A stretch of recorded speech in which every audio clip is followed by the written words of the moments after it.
Our series, Pushing the Limits, takes us to one of the top medical centers for severe brain and spinal injuries for a story of surprising resilience. We're talking about the Shepherd Center in Atlanta. That's where our Mark Stman met a man who shows us what it means to overcome long odds after a catastrophic injury. Squeeze my hand for me. Squeeze in. Good. In a world of noisy naysayers, Woody Morgan represents possibility.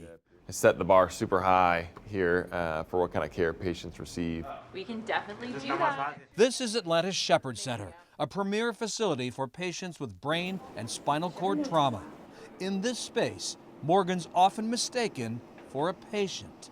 What? You're my doctor? Are you really in the chair? Or I've had people say, is that chair for me? You know, I'm like, no, this one's mine. A swimming accident in 2008 left Morgan a broken man. He was 20, a pre-med collegiate soccer player. Dove into a wave and probably hit a sandbar, or the wave crashed just the wrong way and hit my head down. Do you remember feeling anything? No, I was out, so I lost consciousness. Next thing I know, I was in a hospital room.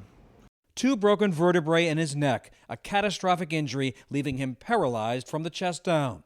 Morgan spent months as a patient at Shepherd, reconciling himself to the unthinkable.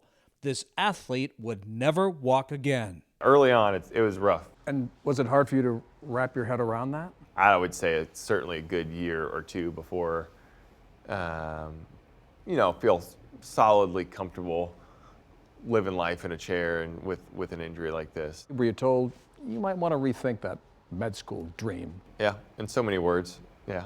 Like, all right, well, I'm gonna get through this. I'm gonna show you how to do it. In 2015, he graduated in a wheelchair from Tulane Medical School. His specialty, rehabbing patients grappling with the sort of catastrophic injury he had. We use this to put the pads on specific muscles. In 2023, then 35 years old, he returned to Shepherd. Over the years, I must have seen hundreds of patients. He's the only one that we have gotten to come back as a doctor. Dr. John Lynn, Shepherd's director of spinal cord medicine, remembers treating Morgan 16 years ago. Did you feel in your gut that he would actually go to medical school? I didn't think so. Mostly because I have heard so many people said they were going to do it and they never make it there. I never thought he was going to actually do it because this is not an easy injury to overcome. But Morgan remembers seeing Lynn, his doctor, also paralyzed in a wheelchair because of his own medical condition. First time you saw him, surprised?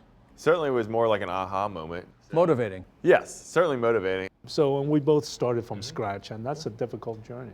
Not only difficult, improbable. Can you squeeze those fingers in? That's good. Woody Morgan, Shepherd staff physician. This is where you always wanted to end up? Yeah. I think that was always the goal. Having been a patient makes you a better physician? I would agree with that, yeah.